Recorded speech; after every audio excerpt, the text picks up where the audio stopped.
tempted as you are going to be to want to just kind of push the belt through the boom, go ahead and use, you know, some kind of like a coat hanger or something like that with a hook on the end to pull it through, because due to the length of the belt, because it's coming straight off the jack shaft, due to that, it isn't long enough to get a hold of the end or, you know, finish pushing it from on the side.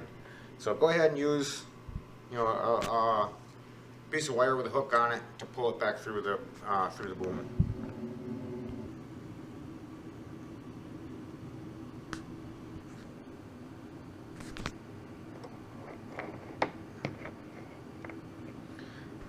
You can feed the wire through your tail case to help pull the belt through the tail case also. Note on the boom, there's a single hole on one end that goes into your tail case, and the screw that holds your fin on and stuff right here, that will go into the hole to lock it. On this end, there's a groove cut, and you line that up with that silver pin right here. Your groove will line up with this pin when you push it in. So you can see the groove cut a little bit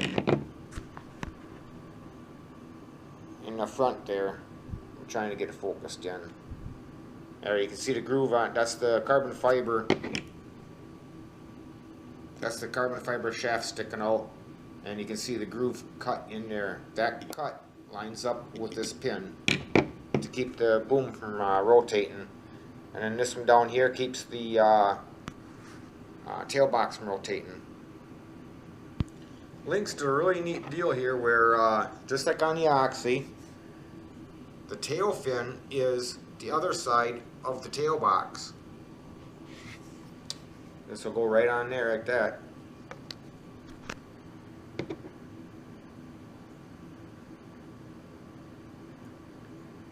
And there's that pre-tensioner for holding the belt all the way around the pulley.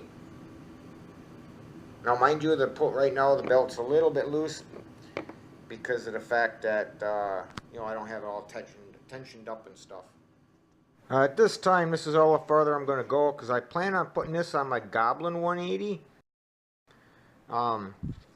I got a few updates I'm going to be doing to it to make it look a little more authentic, like a Goblin. At this time, going through, I'd like to make a note. Make sure you go onto the website and read the PDF and follow the directions on the PDF for the assembly. It's very important. It lets you know, like, you know, shimming. You have a spacer that goes on here, and then also some shims so that you can take all the vertical play out of the jack shaft. And again, it's the same way back here. You have a spacer, and then you have shims, these shims, to use both on the jack shaft and on the tail shaft to make sure there is no play in it.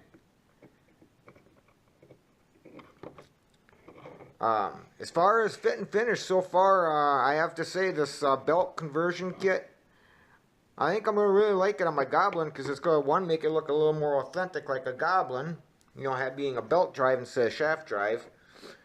But then, you know, the hardest thing I found is, you know, just, you know, going through, you know, getting the belt through there, you know, but using that little piece of wire, no big deal. I'm trying to do this one-handed. And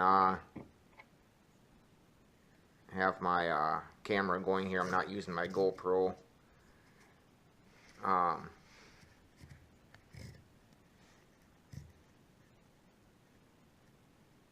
Yep. Make sure you do not twist this belt. Being shorter, it's a little bit more, a little bit easier to make sure you don't twist it. But make sure you don't twist it or roll it over, and you'll be fine. It's very easy. The PDF makes it look. Makes it very easy. Double check all your screws for Loctite. I suggest on this, I would suggest using the Lynx purple Loctite. that's all it'll take on this. The blue Loctite, you know, it'll actually lock down like red Loctite, and on this small helicopter, I think blue, that purple, I think I've been using that. It works a lot better than the blue.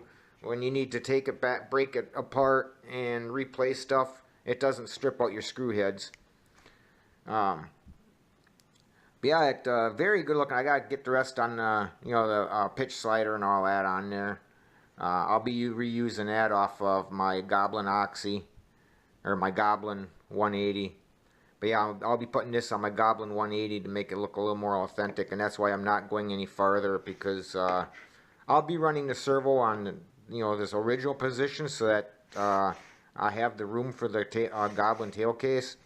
It does come with the boom mounts for your servo, which is really decent. So you can run the boom mounts for your servo. It comes with your carbon fiber push rod, and the rest of the parts are right here. And the PDF does talk about how to correct, you know, build the push rod. Right there it is. Right there's how to build the push rod. And I'll be running this mount because I'm using the Goblin case. If I put it on my stretch Goblin, then I'll use the boom mounts for my servo. But I'm going to put this one on my Goblin, make it look more authentic. Like I said, I have plans for it. So, but yes, please use the PDF.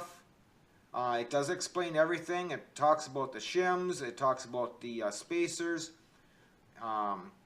Please, and then also please make sure that you Loctite everything. Yeah, fit and finish, everything looks really good. Went together really easy. It's almost, you know, it was too easy almost. The biggest thing is just kind of pay attention to the PDF, and you know, take your time, double check your vertical play, and when you put the boom together, go ahead and screw the fin on so that that tail case is fully compressed, because otherwise you'll have zero play, and then when you screw it together, you'll actually have compression on it, and you'll burn your bearings up. So fully screw it together, just not Loctited, but just fully screw the, you know, the tail case together, and double check your side play at that time. Yes, you're gonna have to take it back apart, put shims in or whatever, but it's better to have to take it back apart and Loctite the screws and make sure you have zero play than it is to have to rebuild a bird, because you burned up bearings. So, okay, well that's the Lynx tail belt conversion for the carbon fiber the 180 carbon fiber X, and this will be going on to my Goblin 180. But like I said, I have other plans going on for that right now, so we'll check with the next one. Till later, happy flying.